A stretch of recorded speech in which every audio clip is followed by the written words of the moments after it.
ना मेरा जन्म न गर्भ बसेरा, बालक बन दिखलाया, काशी शहर जल कमल पे डेरा, तहाँ जुलाहे ने पाया। जी हाँ दर्शकों, यह जो अमृतवाणी है कबीर साहिब जी के मुखारबिंद से उद्धृत है और उस लीला को दर्शाती है जब स्वयं पूर्ण परमात्मा कबीर साहिब जी भारत की पावन धरा काशी की लहर तरा तालाब में सशरीर प्रकट होकर 120 वर्ष लीला करते हुए इस लोक से अपने जीवात्माओं को कल्याण करने के लिए लीलामयी रचना कर रहे थे। उसी की पावन यादगार में आज भारत स्थित संत रामपाल जी महाराज जी के जितने भी सतलोक आश्रम है वहाँ पर कबीर साहिब जी का 629वां प्रकट दिवस मनाया जा रहा है, जिसकी कवरेज के लिए आज हमारी टीम आप सभी देख पा रहे होंगे सतलोक आश्रम उड़न जो कि मध्य प्रदेश के जिला बैतूल में स्थित है, यहाँ पर आई हुई है। आप सभी को बता दें यहाँ आने वाली 27, 28 व 29 जून को 27, 28 व 29 जून को 3 दिवसीय विशाल समागम का आयोजन किए जा रहे हैं, जिसमें शुद्ध देसी घी से निर्मित भंडारे आने वाले जितने भी श्रद्धालु हैं उन सभी को मिलने वाली है। आइए आश्रम के अंदर जा कर के क्या कुछ तैयारियां भी भंडारे को लेकर चल रही है, आप सभी के बीच एक एक चीज़ों का रूपरेखा रखेंगे।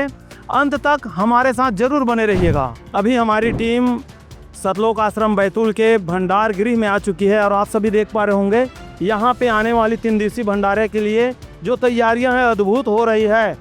3 दिवसीय विशाल समागम के लिए सब्जी के जो स्टोर है वो यहाँ पे दिखाई दे रहे होंगे, जहाँ पे काफ़ी सारी सब्जियाँ रखी गई है और यहाँ पे सब्जियों की सफाई का कार्य अभी बहनों के द्वारा किए जा रहे हैं। जो बहनें आई हुई है, भक्त आए हुए हैं, उन लोगों के द्वारा यहाँ पे सब्जियाँ सुधारने की जो कार्य है वो चल रही है। बहुत सारी सब्जियाँ यहाँ पे हमें दिखाई दे रही है।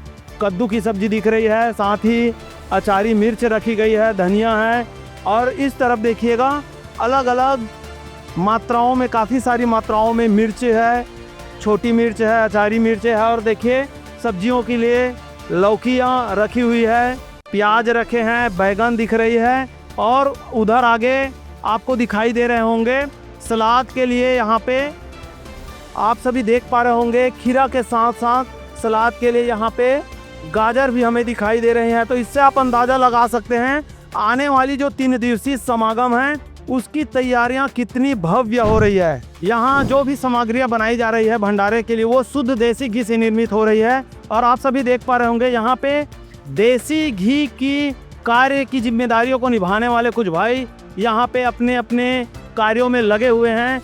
देख सकते हैं काफ़ी सारे पीपे हैं, यहाँ से देसी घी को पिघला करके आगे जो भट्टे हैं जहाँ पे मिष्ठान तैयार किए जा रहे हैं, व्यंजन तैयार किए जा रहे हैं, वहाँ पर लेकर जाया जा रहा है। आप सभी देख पा रहे होंगे जलेबी के लिए यहाँ पे बड़े बड़े 2 कढ़ाहे में यहाँ पे माड़ तैयार किए जा रहे हैं।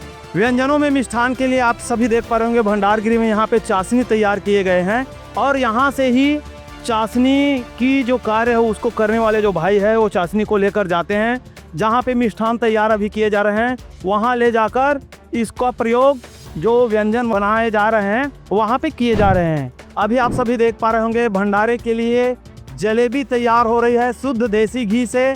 यहाँ पर लगातार जलेबियाँ बनाई जा रही है, अलग अलग टीमें लगातार यहाँ पे कार्य कर रहे हैं और सवेरे से जलेबियाँ बनाई जा रही है क्योंकि यह जो भंडारा है आने वाली 3 दिवसीय 27, 28 व 29 जून को होने वाली है, उसकी तैयारियां जोरों से चल रही है। लगातार काफ़ी संख्या में यहाँ पे जो हलवाई हैं वे सभी अलग अलग भट्टे में, अलग अलग कढ़ाई में बैठ करके जलेबियां बना रहे हैं। अभी हम आश्रम के भंडारण कक्ष पे आ चुके हैं जहाँ पर भंडार गृह में व्यंजन तैयार करने के पास यहीं पे ही भंडार करके रखी जा रही है और आप सभी देख पा रहे होंगे काफ़ी सारी मात्रा में यहाँ पे जो मिष्ठान है, व्यंजने हैं वो तैयार हो चुके हैं। लड्डू हमें दिखाई दे रहे हैं, जलेबियाँ दिखाई दे रही है। एक अद्भुत नज़ारा यहाँ पे, अद्भुत दृश्य देखिए कितने सुंदर तरीके से और स्वच्छता का पूरा ध्यान रखते हुए यहाँ पे संत रामपाल जी महाराज जी के सतलोक आश्रम बैतूल जो कि मध्य प्रदेश में स्थित है, यहाँ पे सभी प्रकार की जो व्यंजने हैं जो तैयार हो चुके हैं, लड्डू है, जलेबी है, उसको सुसज्जित तरीके से व्यवस्थित रूप से सजा कर रखे गए हैं।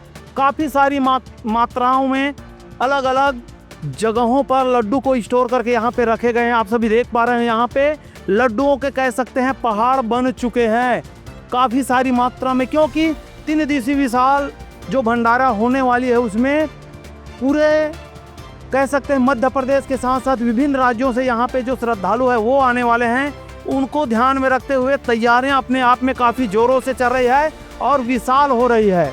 भंडारण कक्ष में ही देखिए यहाँ पे सुंदर चित्र से सुसज्जित यहाँ पे कबीर साहिब जी के लीलाओं के चित्रण हैं, जहाँ पे काशी के लहरतारा तालाब में आज से 629 साल पहले कबीर साहिब जी प्रकट हुए थे, उसका सुंदर चित्र यहाँ पे बनाया गया है। और उसी के उपलक्ष्य में यह जो 3 दिवसीय विशाल भंडारा है वो आयोजित हो रहे हैं। उसमें लड्डू से भी यहाँ पे सुसज्जित तरीके से सजावट के साथ लिखाई करते हुए इसकी जानकारी दी गई है। कबीर साहिब जी के 629वें प्रकट दिवस पर विशाल भंडारा सतलोक आश्रम बैतूल मध्य प्रदेश। अभी हमारे साथ सतलोक आश्रम बैतूल में यहाँ भंडार घर की जिम्मेदारियों को देखने वाले जो सेवादार है वो जुड़ रहे हैं। आइए उनसे यहाँ की व्यवस्थाओं के बारे में, वह होने वाली समागम के बारे में जानते हैं। सर जी नमस्कार। सत साहेब, क्या परिचय है जी आपका? मेरा नाम पंकज दास है। सर जी अभी हम आप जी के माध्यम से जानना चाहेंगे, अभी आने वाली 27, 28 व 29 जून को यहाँ पे जो कबीर साहिब जी का प्रकट दिवस मनाने वाले हैं, क्या क्या रूपरेखा होगी, किस तरह की तैयारियां हैं, क्या कहेंगे सर आप? जगत गुरु तत्वदर्शी संत रामपाल जी महाराज जी के पावन सानिध्य में 629वां कबीर साहिब जी का प्रकट दिवस सभी सतलोक आश्रमों में मनाया जाता है। आप तो पूर्व से हमारे आश्रम की और समागम की रिपोर्टिंग करते आए हैं। प्रत्येक समागम की भांति इस समागम में भी लाखों श्रद्धालु यहाँ शिरकत करेंगे। यहाँ पर आने वाले प्रत्येक श्रद्धालुओं के लिए निःशुल्क भंडारे की व्यवस्था रहेगी। रक्तदान शिविर, देहदान शिविर तथा दहेज मुक्त विवाह होंगे यहाँ पर। और यहाँ पर जो भी श्रद्धालु आएंगे वे दिव्य परमात्मा जी के वाणी के पाठ का श्रवण करेंगे तथा 3 दिन तक यह समागम चलेगा। सर जी हम अमूमन देखते हैं संत रामपाल जी महाराज जी के आश्रम में विभिन्न प्रकार की तैयारियां होती है, अद्भुत तैयारियां होती है। इस बार चूंकि कबीर साहिब जी का प्रकट दिवस है, तैयारियों को लेकर क्या कहेंगे आप? किस तरह की तैयारियां यहाँ पे इस बार होने वाली है? ये हमारा एक विशेष त्यौहार है। इस त्यौहार को हम हर्षोल्लास के साथ मनाते हैं क्योंकि कबीर परमात्मा हमारे इष्ट हैं और कबीर परमात्मा के ही ज्ञान से हमारे सदगुरु संत रामपाल जी महाराज हमें शिक्षा दीक्षा देते हैं। यहाँ के साथ साथ जो सदगुरु रामपाल जी महाराज जी के सानिध्य में चलने वाले 14 आश्रम हैं, उन सभी में भी तैयारियां ज़ोर शोर से चल रही है। आप देख रहे होंगे कि समागम तो 27 से शुरू होना है, लेकिन 3 दिन पहले से ही यहाँ पर श्रद्धालुओं का आने जाने का तांता लगा हुआ है। आपने देखा होगा यहाँ पर रेलवे स्टेशन पे सारी व्यवस्थाएं हैं, वहाँ से लाने ले जाने की, संगत को आश्रम तक लाने ले जाने की व्यवस्थाएं हैं। साथ ही साथ श्रद्धालु यहाँ पर आकर बड़े ज़ोर शोर से, बड़े उमंग से सेवाएं 24 घंटे दिन रात कर रहे हैं। सुरक्षा प्रबंधन की बात की जाए, यहाँ पर रहने की व्यवस्था की बात की जाए, यहाँ पर भंडारे की व्यवस्था की बात की जाए तो सारी व्यवस्थाएं बिल्कुल निःशुल्क है। शुद्ध देसी घी में यहाँ का भंडारा बनता है और पकवान प्रसाद के रूप में जलेबी राम तथा लड्डू राम, ये समागम शुरू होने से लेकर समागम के अंतिम दिन तक सभी आने वाले श्रद्धालुओं को बांटा जाएगा।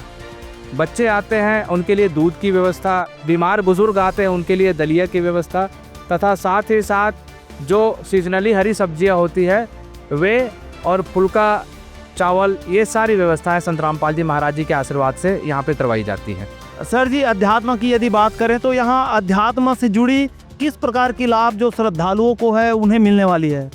हमारे गुरुजी संत रामपाल जी महाराज सभी सदग्रंथों से जो पूर्ण प्रमाणित ज्ञान है और जो सद्भक्ति है, जो वेद शास्त्रों से प्रमाणित सद्भक्ति है, उसी के आधार पर हमें शिक्षा दीक्षा प्रदत्त करते हैं। और संत रामपाल जी महाराज के दिए हुए ज्ञान से, उनके दिए हुए शिक्षा दीक्षा भक्ति से आज करोड़ों उनके अनुयायी एक सुखमय जीवन यापन कर रहे हैं। लाखों करोड़ों लोगों का नशा संत रामपाल जी महाराज जी ने आशीर्वाद मात्र से, भक्ति मात्र से छुड़वा दिया। कई लोगों की बीमारियां, जो बड़ी बड़ी बीमारियां थे, जो मेडिकल साइंस में जिनका इलाज संभव नहीं था, उन बीमारियों को नाम दीक्षा से, भक्ति से संत रामपाल जी महाराज जी ने अपनी कृपा से उन बीमारियों से लाखों श्रद्धालुओं को निजात करवाया। आप ये तो जानते होंगे कि आज ये चकाचौंध की दुनिया में लोग अपनी बेटियों की शादी के लिए लाखों करोड़ों का कर्ज लेते हैं दहेज के लिए, और यहाँ पर आप आकर देखेंगे जो 28 तारीख को दहेज मुक्त विवाह होना है, कि कितना सुख और शांति से दो परिवार मिलकर अपनी बेटी को ब्याहते हैं, जहाँ कुछ न लेन न कुछ देन, न कुछ बाहर दिखावा न आडंबर है। बिल्कुल दहेज मुक्त समाज का निर्माण कर रहे हैं। यहाँ रक्तदान भी जब दिया जाता है तो जो हमारे बॉर्डर पर लड़ने वाले सिपाही हैं, फौजी हैं, उन सबको जब ज़रूरत पड़ती है तो तत्काल यहाँ से सुविधाएं उपलब्ध कराई जाती है। इन सारी सुविधाओं को आप देखिए और संत रामपाल जी महाराज जी के ज्ञान को समझिए कि उनके आदर्शों पर चलने वाले, उनके ज्ञान पर चलने वाले, उनके शिष्य, उनके अनुयायी, उनके गुरु के आदेश का पालन करते हुए पूरे समाज की सेवाओं में तत्पर रहते हैं। तो ये है उनका ज्ञान और इसी भक्ति के साथ में उनके करोड़ों अनुयायी जीवन जी रहे हैं। ऐसे न्यूज़ चैनल में जुड़े रहने के लिए आप सभी का बहुत बहुत धन्यवाद सर जी। धन्यवाद। दर्शकों, आज की पूरी कवरेज में आप सभी ने देखे हैं कि कैसे संत रामपाल जी महाराज जी के सतलोक आश्रम बैतूल, जो कि मध्य प्रदेश में स्थित है, यहाँ पे होने वाली 3 दिवसीय समागम की तैयारियां पूरी जोरों पर हैं। लगातार देसी घी से शुद्ध व्यंजन तैयार किए जा रहे हैं और आने वाली 27 तारीख को संत गरीबदास जी महाराज जी के अमरवाणी का भोग होने वाली है, भोग लगने वाली है, पाठ प्रकाश होगी। उसके पश्चात अगला जो दिन है 28 तारीख का सामाजिक आयोजनों का दिन होगा, जिसमें दहेज मुक्त विवाह के साथ साथ रक्तदान शिविर, देहदान संकल्प शिविर जैसे भव्य कार्यक्रम देखने को मिलेंगे। उसके अलावा अंतिम दिवस जो रहेगी 29 तारीख को संत रामपाल जी महाराज जी के मुखारविंद से दिव्य सत्संग प्रवचन होगी। साथ ही साथ इस दिव्य प्रांगण में, इस भव्य प्रांगण में सतलोक आश्रम बैतूल में आध्यात्मिक प्रदर्शनी भी लगाई गई है और निःशुल्क नाम दीक्षा का कार्यक्रम भी लगातार चलते रहेगी। इस तरह से आध्यात्मिक के साथ साथ सामाजिक सेवाओं के इस भव्य समागम में आप सभी भी अवश्य पधारें अपने नज़दीकी सतलोक आश्रमों में और यहाँ होने वाली जो विशाल भंडारे उसका आनंद ले। साथ ही साथ सामाजिक व आध्यात्मिक जो यहाँ पे सेवाएं हो रही है उसका भी लाभ उठाएं। ऐसे न्यूज़ चैनल में अंत तक बने रहने के लिए आप सभी का धन्यवाद।